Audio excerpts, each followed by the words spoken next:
आजादी के अमृत महोत्सव पर माखनलाल चतुर्वेदी पत्रकारिता विश्वविद्यालय में कार्यशाला एवं चित्र प्रदर्शनी आयोजित की गई। प्रदर्शनी का शुभारंभ मुख्य अतिथि प्रोफेसर केजी सुरेश के द्वारा फीता काटकर किया गया। आपको बता दें कि रीवा के माखनलाल चतुर्वेदी राष्ट्रीय पत्रकारिता एवं संचार विश्वविद्यालय में आयोजित 2 दिवसीय आजादी का अमृत महोत्सव पर केंद्रित मल्टीमीडिया चित्र प्रदर्शनी केंद्रीय संचार ब्यूरो भोपाल एवं सूचना कार्यालय भोपाल के द्वारा 2 दिवसीय 15 एवं 16 मार्च तक आयोजित किए जाने वाली भव्य चित्र प्रदर्शनी का विधिवत शुभारंभ किया गया। प्रदर्शनी का शुभारंभ मुख्य अतिथि के रूप में उपस्थित कुलपति माखनलाल चतुर्वेदी राष्ट्रीय पत्रकारिता एवं संचार विश्वविद्यालय भोपाल प्रोफेसर केजी सुरेश के द्वारा फीता काटकर किया गया।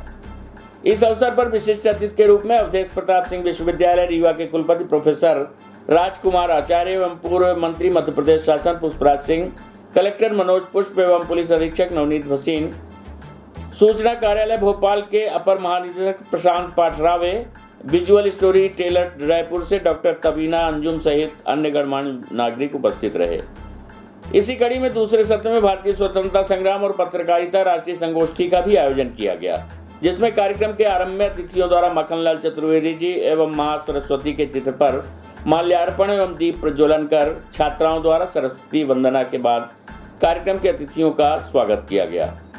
पत्र सूचना कार्यालय भोपाल के एडीजी प्रशांत पाठरावे द्वारा कार्यक्रम की रूपरेखा रखी गई तथा डॉक्टर तबीना अंजुम आजादी के अमृत महोत्सव के अवसर पर इस कार्यशाला के महत्व पर अपने विचार रखे। पुराने समय के दृश्यों को देखकर आजादी के अमृत महोत्सव की कहानी को आमजन तक पहुंचाने का ये कार्य बहुत ही महत्वपूर्ण है। पूर्व मंत्री पुष्पराज सिंह ने आजादी के अमृत महोत्सव पर लगी प्रदर्शनी के बारे में पूरी बारीकी से जानकारी दी। प्रस्तुत है प्राप्त जानकारी के अंश। शुरू हुआ लगभग उसी सन काल में और वो हिंदी का कलकत्ता से पहला अखबार माना गया, उड़ंत मातंग। लेकिन महाराज काला काकर या कहा जाए राजा काला काकर अपने निजी खजाने से, अपने निजी कोष से इस अखबार को निकलवाते थे और उसमें स्वाधीनता की बात करते थे। वहां पर जो आंदोलन हो रहा था उनको राजकोष से धन भी दिया जाता था। मैंने उस अखबार की प्रिंट को देखा और उसके मशीन को देखा। उस समय सिंगल सिलिंड्रिकल मशीन चलती थी, राइट? फिर उसके बाद डबल सिलिंड्रिकल हुई, उसके बाद आपकी मैकेनिकल युग में हम प्रवेश करें। तो उन्होंने वो एक तहखाने में रखी थी ताकि ब्रिटिशर्स उसको देख ना सके और चुपके चुपके वो पूरा काम होता रहे। रीवा से भी एक अखबार निकला जिसको हमारे परिवार ने भी मदद की। वहां से ये कहानी, वो फिर चाहे एनआईपी में नॉर्दर्न इंडियन पत्रिका के बारे में बात करें, चाहे और बहुत सारे अखबारों के बारे में बात करें।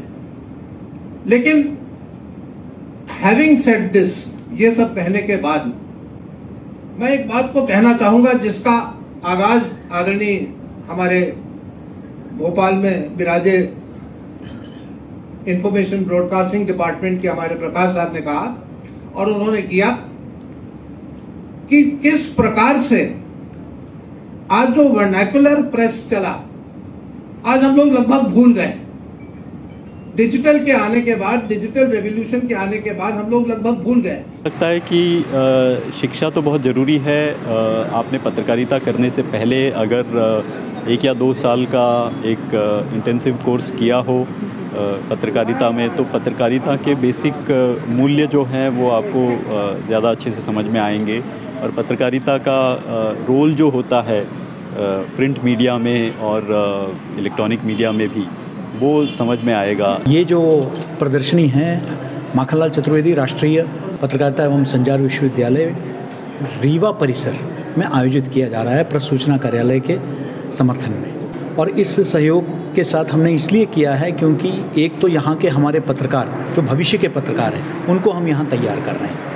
उनको पता होना चाहिए हमारा गौरवशाली इतिहास क्या है। रीवा के जो नागरिक हैं, यहाँ के विद्यार्थी हैं, इनको भी पता चले कि हमारा जो इतिहास क्या रहा है, हमारे गौरवशाली जो इतिहास है, ताकि उनको ऊर्जा मिल सके अपने भविष्य में जो है समाज और राष्ट्र के लिए कुछ करने के लिए।